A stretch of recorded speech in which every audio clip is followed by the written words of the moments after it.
டிட்வா புயல் காரணமாக ராமநாதபுரம் மாவட்டம் ராமேஸ்வரத்தில் மழை வெளுத்து வாங்கிய நிலையில் காலை முதலே சூறைக்காற்றோடு கனமழை பெய்து வருகிறது. பல்வேறு பகுதிகளில் மழைநீர் தேங்கியிருப்பதால் பொதுமக்களும் அவதிக்கு ஆளாகி இருக்கிறார்கள். இதுகுறித்த கள தகவல்களோடு இணைகிறார் எம்முடைய செய்தியாளர் பூபேஷ் சந்திரன். பூபேஷ், வணக்கம். கடந்த சில நாட்களாகவே ராமேஸ்வரம் இந்த கனமழையால தொடர்ந்து பாதிக்கப்பட்டு வருகிறது. தற்பொழுது இந்த புயலின் தாக்கத்தால அங்கு காற்றினுடைய வேகம் எந்த அளவுக்கு இருக்கு, பொதுமக்களுடைய இயல்பு வாழ்க்கை எந்த அளவுக்கு பாதிக்கப்பட்டிருக்கு? வணக்கம் குதுமே. இந்த டிட்வா புயல் கரையை நெருங்க ராமநாதபுரம் மாவட்டத்தின் பல்வேறு பகுதிகளிலும் பலத்த மழை தொடர்ந்து வெளுத்து வாங்கி வருகிறது.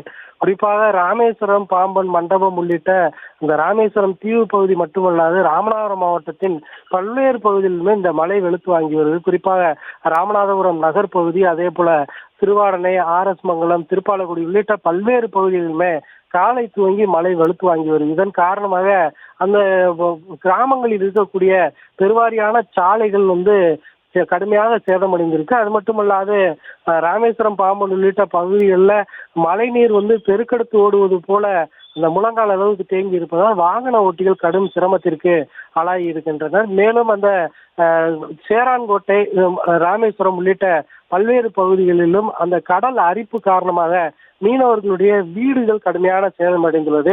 ராமநாதபுரம் மாவட்டத்தில் தொடர்ந்து தற்போது வரை 26 மணி நேரத்திற்கும் மேலாகவே தொடர் மழையானது பெய்து வருகிறது. இதன் காரணமாக மக்களுடைய இயல்பு வாழ்க்கை பாதிக்கப்பட்டுள்ளது.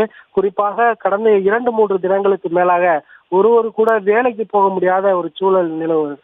இதன் காரணமாக மாவட்ட நிர்வாகம் உடனடியாக துரிதமாக அந்த மீட்பு நடவடிக்கைகளை மேற்கொள்ள வேண்டும், மக்களுக்கு தேவையான அத்தியாவசிய பொருட்களை வழங்க வேண்டும் என மக்கள் சார்பில் கோரிக்கை விடுக்கப்பட்டுள்ளது.